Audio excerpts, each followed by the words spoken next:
சொல்றேன், உலகத்துல ஃபர்ஸ்ட் அல்லாஹ் ரப்பல் ஆலமீன், ரெண்டாவது ரசூலுல்லாஹி ஸல்லல்லாஹு அலைஹி வஸல்லம், மூணாவது உம்மா. அல்லாஹும் அல்லாஹ்வுடைய தூதருக்கு அப்புறம் நீங்க ரொம்ப இரக்கம் வைக்க வேண்டியது உங்க உம்மாவோட, அப்புறம் உங்க பாப்பாவோட. நல்லா புரிஞ்சுக்கோங்க. நிறைய பிள்ளைகளை நான் பார்த்திருக்கிறேன், திடீரென்று ஒரு நாள் வீட்டுக்கு போய் பார்த்தா சிரிச்சு பேசின உம்மா அப்படியே மௌத்தா இருப்பாங்க. உம்மா கண்ணத்தை தட்டி பார்க்கறது, உதய அசைச்சு பார்க்கறது. உம்மா இன்னொரு ஒரு வாட்டி உம்மா கொஞ்சம் கண்ணை திறந்து பேசுங்க உம்மா. வளமை அடுப்பங்கரையில் வேலை செய்கிற உம்மா இன்றைக்கு அடுப்பங்கரையில் இல்லை. நல்லா புரிஞ்சுக்கோங்க.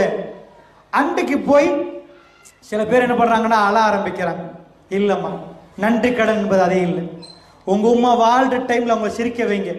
எல்லா நாளும் அவங்க உதட கடிச்சிட்டு கண்ணால் அழுந்து அழுந்து அழுந்து எவ்வளோ நாள் தேம்பி தேம்பி உங்களை நினச்சி அழுகுறாங்க. நான் வளர்த்த மகனா இப்படி, நான் வளர்த்த மகனா எனக்கு கொண்டு கொண்டு பேசுகிறா. அன்பான ஸ்டூடெண்ட்ஸ், நான் கண்டிருக்கிறேன், பெத்த தாயை கடைசியாக வெள்ளை புடவையால் சுற்றி தோளில் சுமந்து போகிற நேரம் அந்த கண்ணீர் கண்ணத்தை நனைச்சி நிறைய ஆண்களையும் பெண்களையும் அள வச்சதை நான் பார்த்துருக்கிறேன். என்றைக்காவது ஒரு நாள் உங்களுக்கு விளங்க, நீங்கள் நிறைய நண்பர்களோட பழகுவீங்க. என்றைக்காவது ஒரு நாள் விளங்க உங்கள் தாயுடைய அன்பு என்னண்டு. எந்த ஃப்ரெண்டு வந்தாலும் ஒரே ஒரு ஜீவன் உங்களை பற்றி நிறைய நினைக்கிறாங்கண்டா உங்க உம்மா உங்க வாப்பாவை நல்லா புரிஞ்சுக்கோங்க. என்றைக்காவது அவங்க இழந்த பிறகுதான் உங்களுக்கு விளங்கும் அவங்க எவ்வளவு. சில பேர் சொல்லுவாங்க, எங்க உம்மா இருந்தா அவங்கள உட்கார வச்சுட்டா எல்லா வேலையும் செஞ்சு கொடுப்பேன். ஆனா உம்மா இருக்க காட்டி அந்த பெருமதி தெரியாது. ஒரு ஆள் வந்து சொன்னாரு, ஜெயிலில் இருந்து வந்த பிறகு அவர் நிறைய சல்லி உள்ளவர், அப்புறம் ஜெயிலுக்கு போயிட்டாரு தப்பு பண்ணிட்டு. அதாவது திரும்ப வந்த பிறகு கவுன்சிலிங்ல வச்சு சொன்னாரு, நிஜமா என்ன சொன்னார் தெரியுமா, என் தாயை நான் எப்ப புரிஞ்சேன் தெரியுமா, எனக்கு பணம் இருக்க போகல, என் நண்பர்கள் காலுக்கும் கைக்கும் என்னோட நிறைய இருந்தாங்க, நான் அப்படி வாழ்ந்தேன். ஏதோ நான் பிழை செஞ்சுட்டு போயிட்டு வந்துட்டேன். போனா என் வைஃப் என்ன விட்டு பிரிஞ்சா, என் சொத்துகள் எல்லாம் போச்சு, நான் பரம ஏழையா மாறிட்டேன். ஆனா என் வயசாளி உம்மா தேஞ்சி தேஞ்சி என்னை பார்க்க திரும்ப வருவாங்க. நான் அப்பதான் புரிஞ்சேன், இந்த உலகத்துல பணம் இருக்கிற நேரம் பல பேர் என்னை சுத்தி இருந்தாங்க. பணம் இருந்தாலும் இல்லாவிட்டாலும் தாய்க்கு புள்ளதான். என்னை எப்பையும் திரும்பி திரும்பி ஒன்றுமே இல்லாத நேரம், முழு உலகம் என்னை விட்ட நேரம், எங்க உம்மா மட்டும் அந்த கண் கலங்கி என்னை பார்க்க வருவாங்க. நான் புரிஞ்சேன், எங்க தாய் யாருன்னு ஜெயிலுக்கு போற வேண்டாங்க. அன்பான ஸ்டூடெண்ட்ஸ், உங்களுக்கு இன்னொரு விஷயம் சொல்றேன், நன்றி கடன். தாய்க்கு நன்றி கடன் செய்யணும். இறைவனுக்கு நன்றி கடன் உள்ளவன் தான் தன் தாயை நன்றியோட பார்ப்பான். ஸோ ஸ்டூடெண்ட்ஸ் நல்லா புரிஞ்சுக்கோங்க. நீங்க நினைக்காதீங்க இது நடக்காதுன்னு, எல்லா வீட்லயும் நடக்கும். ஒரு ஆள் நிக்க வீட்டுல நிரந்தரமா வாழ்ந்த ஒரு ஆளை காட்டுங்க, உங்க வீட்டுல மையம் விழாதுன்னு நினைக்கிறீங்களா? மௌத்தாக மாட்டான்னு நினைக்கிறீங்களா? உங்க வாப்பா போக மாட்ட, நடக்கும், அது உண்மை. இந்த உலகத்துல எப்படி நாளைக்கு சூரியன் உதிக்குமோ அது எப்படி உண்மையோ, மௌத்து என்பது அப்படி உண்மை.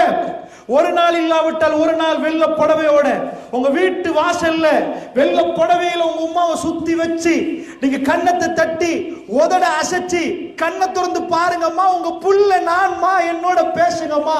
நீங்க துடிக்க துடிக்க பேசினாலும் உங்களோட எந்த பேச்சையும் பேசாம உங்களை திரும்பி பார்க்காம உங்க உமா ஒரு பயணம் போவாங்க. அந்த நாள்ல நீங்க அழுது வேலை இல்லை. அதுக்கு முன்னாடி நீங்க நினைங்க, 11 ஆண்டு காலமா, 8 ஆண்டு காலமா, 9 ஆண்டு காலமா உங்களுக்கு உடுப்பு துவைச்சு தந்தது உங்க உம்மா. உங்களுக்கு சாப்பாடு தீர்த்த விட்டு மிஞ்ச சாப்பாடுல அவங்க சாப்பிட்டுட்டு போதும் என்று சொன்னது உங்க உம்மாவும் அப்பாவும். நல்லா புரிஞ்சுக்கோங்க, அவங்களுக்கு நன்றி கடன் பட்டிருக்கீங்க, துரோகத்தை செய்யாதீங்க. இதெல்லாம் எடுத்து படிக்கிற நீங்க இந்த படிச்சு முடிச்சு உங்க உம்மா கண்ணுல என்ன வேணும் என்று கேளுங்க. முஸ்லிம் உம்மாமார்கள்ல கொஞ்சம் மார்க்கம் இருந்தா என்ன கேட்பாங்க?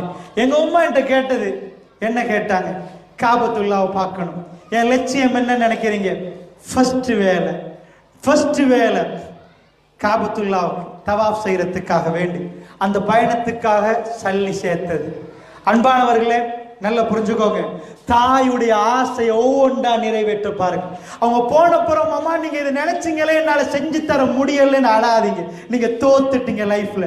உங்களுக்கு என்ன காட்டணும்? சின்னத்துல உங்களை எவ்வளவு தூக்கி காட்டிருக்கிறாங்களோ அதை விட பல மடங்கு காட்டணும்னு நினைங்க.